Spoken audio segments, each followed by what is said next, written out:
सबै बाइबल दर्शकहरूलाई क्रिसमसको शुभकामना। वर्षको यो समयले हाम्रो हृदयलाई न्यानो बनाउँछ र हामीलाई खुसीले भरिपूर्ण बनाउँछ। क्रिसमस भनेको सम्पूर्ण मानवताको मुक्तिदाता येशू ख्रीष्टको यस संसारमा आगमनको लागि धन्यवाद दिने समय हो। परमेश्वरको पुत्र येशू पाप र मृत्युको व्यवस्थाले बाँधिएको सम्पूर्ण मानवतालाई बचाउन आउनुभयो। उहाँ व्यक्तिगत रूपमा यस संसारमा आउनुभयो र क्रुसमा टाँगिएर परमेश्वरको इच्छा पूरा गर्नुभयो। येशूको जन्म परमेश्वरको महिमा हो र सम्पूर्ण मानवताको लागि ठूलो आशिष हो। यस आनन्दमय क्रिसमसमा बाइबलले मात्र क्रिसमसको पछाडिको आध्यात्मिक अर्थलाई हेर्नेछ। मत्ती 2:9-12 राजाको कुरा सुनेपछि तिनीहरू आफ्नो बाटो लागे र पूर्वमा देखेको तारा तिनीहरूको अगाडि अघि बढ्यो जबसम्म त्यो नआएन र बालक भएको ठाउँमाथि उभियो। जब तिनीहरूले तारा देखे तिनीहरू ठूलो आनन्दले अत्यन्तै रमाए। घरभित्र पसेपछि तिनीहरूले बालकलाई उहाँकी आमा मरियमसँग देखे र तिनीहरूले भुइँमा घोप्टो परेर उहाँलाई दण्डवत गरे। त्यसपछि आफ्ना खजानाहरू खोलेर तिनीहरूले उहाँलाई सुन, धूप र मर्रका उपहारहरू चढाए र हेरोदकहाँ नफर्कन सपनामा परमेश्वरबाट चेतावनी पाएपछि ज्योतिषीहरू अर्को बाटो भएर आफ्नो देशतिर लागे। 2000 वर्षभन्दा पहिले येशू मुक्तिदाताको रूपमा आफ्नो मिसन पूरा गर्न परमेश्वरको निर्देशनमा पृथ्वीमा आउनुभयो। मत्ती 1:18ले हामीलाई बताउँछ कि पवित्र आत्माद्वारा परमेश्वरको पुत्रको रूपमा गर्भधारण गरिएका येशू आफ्ना मानिसहरूलाई तिनीहरूका पापहरूबाट बचाउन आउनुभयो। परमेश्वरको पुत्र भए तापनि येशू यस पृथ्वीमा मानव रूपमा आउनुभयो। उहाँ वैभवमा जन्मनु भएन तर नम्रतापूर्वक तबेलामा जन्मनुभयो र ढुँडमा राखियो। किन? उपदेशक 3:18ले हामीलाई बताउँछ मानिसहरूका सन्तानहरूको बारेमा मैले आफैलाई भने, परमेश्वरले तिनीहरूलाई पक्कै पनि जाँच्नु भएको छ ताकि तिनीहरूले जानुन् कि तिनीहरू केवल जनावरहरू मात्र हुन्। येशू ती मानिसहरूलाई बचाउन आउनुभयो जो धेरै हिसाबले जनावरहरूभन्दा फरक छैनन्। सुरुमा परमेश्वरले मानवतालाई उहाँसँग जो आत्मा हुनुहुन्छ कुराकानी गर्न र सृष्टिमाथि शासन गर्न आफ्नो स्वरूपमा सृष्टि गर्नुभयो। तर असल र खराबको ज्ञानको रुखबाट खाँदा आदमको अनाज्ञाकारिताले मानव आत्मालाई मर्न बाध्य बनायो। परमेश्वरबाट अलग भएपछि मानवता पापमा बाँच्यो र जनावरहरू जस्तै इच्छाहरूद्वारा प्रेरित भयो।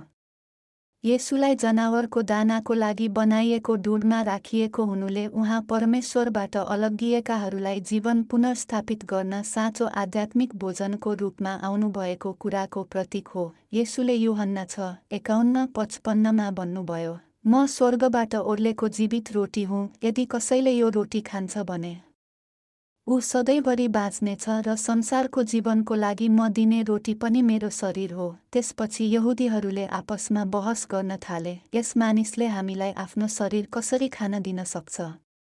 त्यसैले येशूले तिनीहरूलाई भन्नुभयो, साँच्चै साँच्चै म तिमीहरूलाई भन्दछु, जबसम्म तिमीहरूले मानिसको पुत्रको मासु खाँदैनौ र उसको रगत पिउँदैनौ तिमीहरू आफैमा जीवन हुँदैन। जसले मेरो मासु खान्छ र मेरो रगत पिउँछ उसको अनन्त जीवन हुन्छ र म उसलाई अन्तिम दिनमा जीवित पार्नेछु। किनकि मेरो मासु साँचो खाना हो र मेरो रगत साँचो पेय पदार्थ हो। स्वर्गबाट ओर्लेको जीवित रोटी खानु भनेको परमेश्वरको वचनबाट आध्यात्मिक रोटी बनाउनु हो। जसरी भौतिक शरीरलाई पोषणको रूपमा खाना चाहिन्छ त्यसरी नै आत्मा पनि आत्माको रोटी खाएर बाँच्दछ। येशू जीवनको रोटी बन्नुभयो जसले गर्दा जनावरहरूभन्दा फरक नभएका मानिसहरूलाई परमेश्वरको साँचो सन्तानमा रूपान्तरण गर्न सकियोस्। यो महत्त्वपूर्ण तथ्यलाई हामीले महसुस गर्न सकौँ भनेर बालक येशूलाई ढुँडमा राखियो। मत्ती 2:1 पछि हामीलाई पूर्वबाट ज्योतिषीहरू यरुसलेममा कसरी आइपुगे भनेर बताउँछ। यहुदीहरूका राजा भएर जन्मनु भएको कहाँ हुनुहुन्छ? किनकि हामीले पूर्वमा उहाँको तारा देख्यौं र उहाँलाई पूजा गर्न आएका छौं। जब हेरोद राजाले यो सुने उनी व्याकुल भए र उनीसँगै सारा यरुसलेम पनि। हेरोदले सबै मुख्य पुजारीहरू र जनताका शास्त्रीहरूलाई भेला गरे र ख्रीष्ट कहाँ जन्मनुहुनेछ भनेर सोधपुछ गरे। हेरोदले तारा देखा परेको ठिक समयमा जादुगरहरूलाई बेथलेहेम पठाए र बालक भेटिएपछि उहाँलाई खबर गर्न भने। यो येशूको पूजा गर्न थिएन, हेरोदले उहाँलाई मार्न चाहन्थे। ज्योतिषीहरूले तारालाई पछ्याए जबसम्म तिनीहरू सही ठाउँमा पुगेनन्। तिनीहरूले उहाँको पूजा गरे र उहाँलाई उपहारहरू चढाए। हेरोदकहाँ नफर्कन सपनामा परमेश्वरले चेतावनी दिनुभएपछि ज्योतिषीहरू अर्को बाटोबाट आफ्नो देशतिर लागे। परमप्रभुका एक स्वर्गदूत पनि सपनामा युसुफकहाँ देखा परे र उनलाई बालक र उनकी आमालाई लिएर मिस्र भाग्न भने।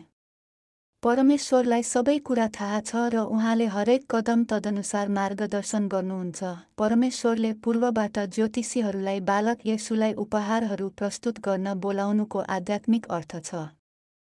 सबै मानिसहरूको तर्फबाट जादुगरहरूले भुइँमा लडे, पूजा गरे र मानव जातिलाई बचाउन आउनुभएका येशूलाई 3वटा खजानाका उपहारहरू प्रस्तुत गरे। खजानाहरूमा सबैभन्दा बहुमूल्य सुन, धूप र मर्र थिए। यी उपहारहरूको आध्यात्मिक अर्थ के हो? यी 3 उपहारहरू प्राप्त गरेपछि येशूले बदलामा के दिनुभयो? पहिलो सुनको उपहार थियो। संसारको सबैभन्दा मूल्यवान वस्तुहरूमध्ये एक, सुनले धन र धनको प्रतीक हो। तर मत्ती 6:21ले हामीलाई भन्छ, किनकि जहाँ तिम्रो धन हुन्छ त्यहाँ तिम्रो मन पनि हुनेछ। सुनलाई हृदय पनि भन्न सकिन्छ। जब परमेश्वरले आदम र हव्वालाई सृष्टि गर्नुभयो, सबै कुरा प्रशस्त मात्रामा थियो। उनीहरूलाई कुनै कुराको अभाव थिएन। पहिलो मानिसको पापदेखि गरिबी र कठिनाइले मानिसहरूको जीवनलाई कब्जा गर्यो। 2 कोरिन्थी 8:9 किनकि तिमीहरूलाई हाम्रा प्रभु येशू ख्रीष्टको अनुग्रह थाहा छ। उहाँ धनी हुनुहुन्थ्यो, तर तिमीहरूको खातिर उहाँ गरिब हुनुभयो, ताकि उहाँको गरिबीद्वारा तिमीहरू धनी हुन सक। येशू एउटा गोठमा जन्मनु भएको थियो र गरिबीमा बाँच्नु भएको थियो ताकि हामी धनी भएर बाँच्न सकौँ। धनको प्रतीक सुनको उपहार प्राप्त गरेपछि येशूले हामीलाई के दिनुभयो? येशूले मुक्तिको बाटो खोल्नुभयो ताकि मृत्युको लागि निश्चित भए तापनि येशू ख्रीष्टलाई स्वीकार गर्ने जो कोहीले पनि परमेश्वरको सन्तान बन्ने र स्वर्गमा प्रवेश गर्ने अधिकार प्राप्त गरोस्। अर्को धूपको उपहार थियो। धूपले सुन्दर सुगन्ध दिन्छ र दुर्गन्ध हटाउँछ। धूप चढाउनुको आध्यात्मिक अर्थले हाम्रो हृदयमा रहेको अशुद्ध, दुर्गन्धित दुष्टतालाई हटाउनु र त्यसको सट्टा ख्रीष्टको सुगन्धलाई मूर्त रूप दिनुलाई जनाउँछ। मत्ती 23:27ले हामीलाई भन्छ, धिक्कार छ तिमीहरूलाई शास्त्रीहरू र फरिसीहरू, कपटीहरू! किनकि तिमीहरू सेतो पोतेका चिहानहरू जस्ता छौ जुन बाहिरबाट सुन्दर देखिन्छन्, तर भित्रपट्टि मरेका मानिसहरूका हड्डीहरू र सबै अशुद्धताले भरिएका हुन्छन्। मत्ती 15:11ले भन्छ, मुखभित्र पस्ने कुराले मानिसलाई अशुद्ध पार्दैन, तर मुखबाट निस्कने कुराले मानिसलाई अशुद्ध पार्छ। यसले मानिसको हृदयको अशुद्धता र दुर्गन्धलाई रूपरेखा दिन्छ। परमेश्वर हाम्रो भित्री हृदय शुद्ध र सुन्दर होस् भन्ने चाहनुहुन्छ। धूपको वरदान प्राप्त गर्नुहुने येशूले मानव जातिलाई सबै अशुद्ध र अशुद्ध पापहरूबाट छुटकारा दिनुभयो र हामीलाई पवित्रीकरणको लागि मार्गदर्शन गरिरहनु भएको छ। अन्तिम उपहार मिर्र थियो, जुन एन्टिसेप्टिक वा संरक्षक विधिको रूपमा प्रयोग गरिन्थ्यो। पुरातन समयमा मिर्रको राल औषधि, अत्तर र मुख धुने रूपमा प्रयोग गरिन्थ्यो। यो शरीरलाई सुगन्धित गर्न पनि प्रयोग गरिन्थ्यो। येशूलाई आध्यात्मिक रूपमा मिर्र उपहार दिनु भनेको हाम्रो अविनाशी र अपरिवर्तनीय विश्वास येशूलाई दिनु हो। येशूले आफ्नो नाममा विश्वास गर्नेहरूलाई बदलामा के दिनुभयो? येशूले हामीलाई पवित्र आत्मा दिनुभयो, हाम्रा मृत आत्माहरूलाई पुनर्जीवित गर्नुभयो र हामीलाई अनन्तकालसम्म बाँच्नको लागि अविनाशी आध्यात्मिक शरीर दिनुभयो। हाम्रो एकमात्र बाइबल परिवारलाई पूर्वका जादुगरहरूले हाम्रो तर्फबाट मानव जातिलाई बचाउन आउनुभएका येशूको पूजा गर्थे। तर येशू निशर्त सबै मानिसहरूका लागि मुक्तिदाता बन्नु भएन। आफ्नो हृदय खोल्ने र येशू ख्रीष्टलाई स्वीकार गर्नेहरूले मात्र परमेश्वरको सन्तान बन्ने अधिकार पाउँछन्। जसरी पूर्वबाट आएका ज्योतिषीहरूले सुन, धूप र मुर्र उपहार दिए, त्यसरी नै हामीले पनि हामीलाई अनन्त स्वर्ग दिने प्रभुलाई बहुमूल्य उपहारहरू तयार गर्नुपर्छ। मलाई आशा छ कि तपाईले हाम्रो लागि पृथ्वीमा आउनुभएको येशूको प्रेम र 3 उपहारहरू पछाडिको आध्यात्मिक अर्थ बुझ्नुहुनेछ। सर्वोच्चमा परमेश्वरको महिमा र पृथ्वीमा उहाँ प्रसन्न हुनुभएका मानिसहरूमा शान्ति स्वीकार गर्नुहोस्। यो क्रिसमसमा हामी हाम्रो सम्पूर्ण हृदय, हाम्रो सम्पूर्ण आत्मा र हाम्रो सम्पूर्ण दिमागले परमेश्वरको महिमा गरौँ। क्रिसमसको शुभकामना। पिता परमेश्वर, धन्यवाद।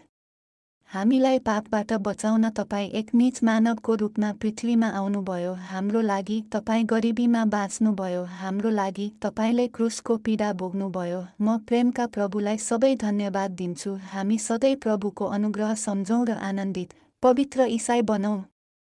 क्रिसमसको साथ हामी धन्यवाद दियौँ र धन्य मानिसहरू बनेर प्रभुको प्रेम र परमेश्वरको अनुग्रहको प्रतिफल चुकाऊँ। म तपाईँलाई सबै धन्यवाद र महिमा दिन्छु। हाम्रा प्रभु येशू ख्रीष्टको नाममा म प्रार्थना गर्छु।